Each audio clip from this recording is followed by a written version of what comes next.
महाराज जी, क्या हम अशुद्धि अवस्था में राधा कृपा कटाक्ष स्तोत्र का फोटो कॉपी करवा के पढ़ सकते हैं या नहीं? उससे याद हो गया हो तो आप चिंतन ऐसे कर सकते हैं, वगैरह ग्रंथ लेकर पढ़ना निषेध है। तो 3 दिन पवित्र दशा में भगवत चिंतन कर सकती है, जो पाठ याद है उसको सुमिरन कर सकती है। माला लेना, ठाकुर सेवा करना, रसोई बनाना, ग्रंथ पढ़ना, ये गृहस्थ धर्म में जो माता बहनें 3 दिन अपवित्र रहती हैं नहीं करना चाहिए। ऐसी शास्त्र मर्यादा है। फिर जैसा ठाकुर जी प्रेरित करें, शास्त्र मर्यादा है, ऐसा नहीं करना चाहिए। महाराज जी, जब हम अशुद्ध हैं और भगवान इतने शुद्ध हैं, उनको कोई चीज अशुद्ध नहीं कर सकती, तो फिर हमारी आप अपने आपे को भूल जाओ फिर कैसे खास। हाँ बस यही तो बात, इसीलिए तो कह रहे हैं नियम से चलोगी तो भूल जाओगी। नियम से चलोगी, बनाई हुई मर्यादा से चलोगी तो शरीर भान भूल जाओगी। और नियम अगर विपरीत दशा में चला गया तो शरीर भाव पुष्ट होता चला जाएगा। ये खास बात है। आप एक पत्नी व्रत ले, आप धर्म से चले तो आपको वैराग्य हो जाएगा, आपकी वासना नष्ट हो जाएगी। दवा अगर नियम से खाओगे ना, रोग नष्ट हो जाएगा। और आप व्यभिचार करें, चाहे जितना करते चले जाए, आपकी वासना बढ़ती चली जाएगी, आपकी गंदगी बढ़ती चली जाएगी। ये नियम है वही चेष्टा। लेकिन एक पत्नी व्रत ले, धर्म पूर्वक चले तो आपको वैराग्य हो जाएगा। कितने ऐसे गृहस्थ हैं जो वैरागी हैं, पति पत्नी दोनों घर में रहते हुए भी ब्रह्मचर्य हैं। और कितने ऐसे कि देखो, बोले कितने साल, बोले 90 साल के। तो बोले क्या पूरा जीवन हो गया, खाक बटोरते हैं काम, वहीं के वहीं खड़े। सब सुलझने की बात है। तो इसलिए हम पहले शास्त्र आज्ञा पालन करें तो परम पवित्र प्रभु हैं और हम उनके परम पवित्र अंश हैं, ये बात समझ में आ जाएगी। और जो शरीर अपवित्र है उससे हमारा राग खत्म हो जाएगा। अभी शरीर अपवित्र है, शरीर अपवित्र है तो हमारा भाव भी अपवित्र है, क्योंकि हम शरीर से युक्त हैं। आप कभी ये मानती हो कि मेरा शरीर अपवित्र हुआ? मैं नहीं। उस समय यही रहता है कि मैं अपवित्र हूं, रहता है ना। मैं जैसे हम शौचालय से निकले तो हम ये नहीं मानेंगे कि मैं आत्मस्वरूप हूं, मेरा शरीर अपवित्र है लेकिन मैं पवित्र हूं। अगर शरीर का स्मरण आ रहा है तो अभी आप शरीर भाव में हैं। और जिन महापुरुषों को छूट गए पड़े रहते हैं अवधूत स्थिति में, भगवान उनके साथ खेलते रहते हैं। उस स्थिति तक पहुंचने के लिए हमें तर्क छोड़कर शास्त्र आज्ञा पालन करना पड़ेगा। शास्त्र की कृपा से, गुरु आज्ञा की कृपा से वो स्थिति आ जाती है। जब शरीर भाव से हम ऊपर उठ गए फिर क्या, फिर तो कोई परेशानी नहीं।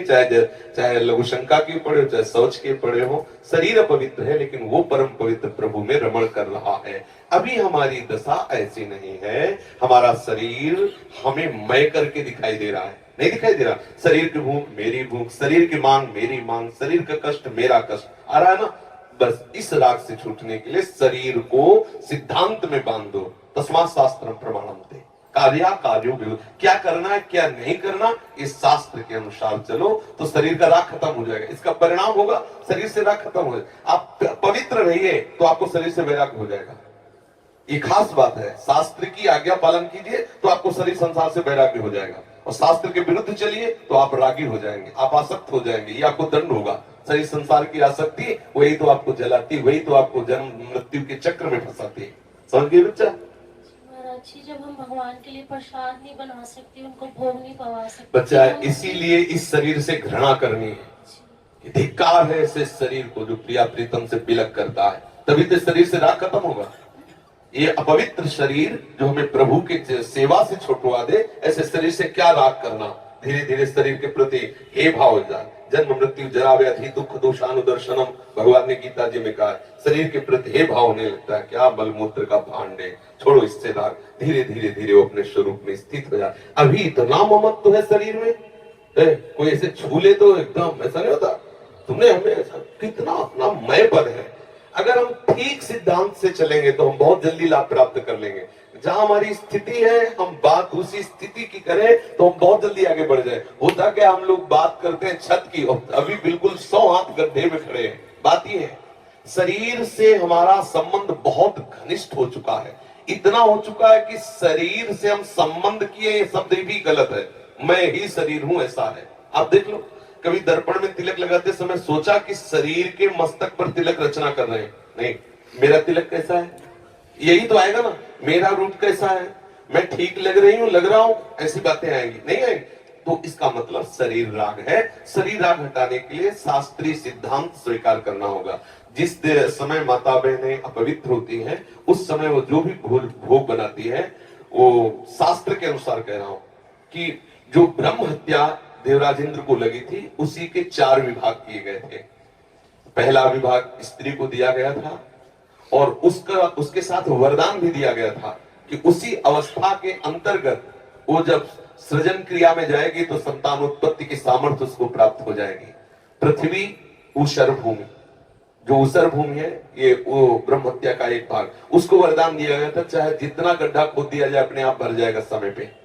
वृक्ष की गोंद जो निकलती है वो ब्रह्म हत्या, और उसको वरदान दिया काटने पर भी पुनः आप हरे भरे हो जाओगे, मतलब समय आने पर आप वृक्ष रूप धारण करो। और जल में ठेन बुदबुदा काई, ये ब्रह्म हत्या के 4 भाग के। और जल को आशीर्वाद दिया गया कि कभी भी कहीं भी पवित्रता होगी तो आप उसमें सम्मिलित होगे, जल छिड़को, आचमन करो, जल के द्वारा पवित्रता। ऐसा 4 वरदान भी उनको अलग अलग दिए गए और उनके लिए विधान भी किया गया है। देवराज इंद्र को जब ब्रह्म हत्या लगी थी, तो शास्त्र में मर्यादा चली आ रही है। अगर इसका हम पालन करेंगे तो शरीर से वैराग्य हो जाए।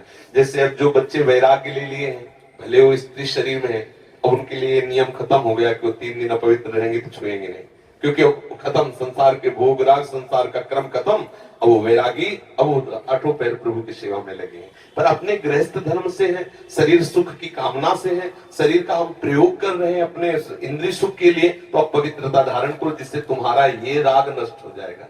समझ रहे हैं ना? नाम जप तो कर सकते हैं आप। हम बता देते हैं, गृहस्थों को भी कह देते हैं कि आप मंत्र चिंतन भी कर सकते हैं, माला से नहीं, मंत्र चिंतन भी कर सकते हैं। स्नान किया, मंत्र चिंतन कर रहे हैं, भाई अंदर हमारे जो चिंतन हो रहा, शरीर ही तो अपवित्र है, बाहरी चेष्टा नहीं करेंगे। हम मानसिक ठाकुर सेवा भी कर सकते हैं, मानसिक पाठ भी कर सकते हैं। हमें चतुरासी जी याद है तो हम ग्रंथ नहीं छुएंगे, ऐसे पदगान करेंगे, नाम कीर्तन करेंगे, ये सब हो सकता है। लेकिन प्रकट में जो शरीर द्वारा चेष्टा होनी है, तो फिर उस समय 3 दिनों तक ऐसा शास्त्रीय महापुरुषों का और संतों का आदेश है, तो हमें वैसा पालन करना चाहिए।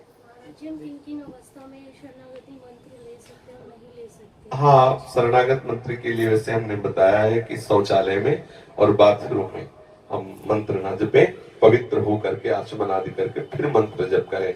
और जैसे हम अपवित्र दशा में जैसे ट्रेन आदि में यात्रा करते हैं, अब सोच गए उन्हीं कपड़ों से, उन्हीं पास फिर नाम जप करें, मंत्र जप न करें। मंत्र में थोड़ी पवित्रता की आवश्यकता है। नाम जप करें, जब हम पवित्र हो तब मंत्र जप करें। और अगर आप पवित्र हैं तो हर समय फिर जप सकते हैं, केवल शौचालय और लक्षण का छोड़कर। दिनचर्या में अपने जैसे रसोई पकाते हुए घर के काम बिल्कुल बिल्कुल मंत्र जप सकते हैं। मानसिक हाँ, चलते फिरते बिल्कुल बिल्कुल कर सकते हैं, बिल्कुल कर सकते हैं, उत्तम बात है।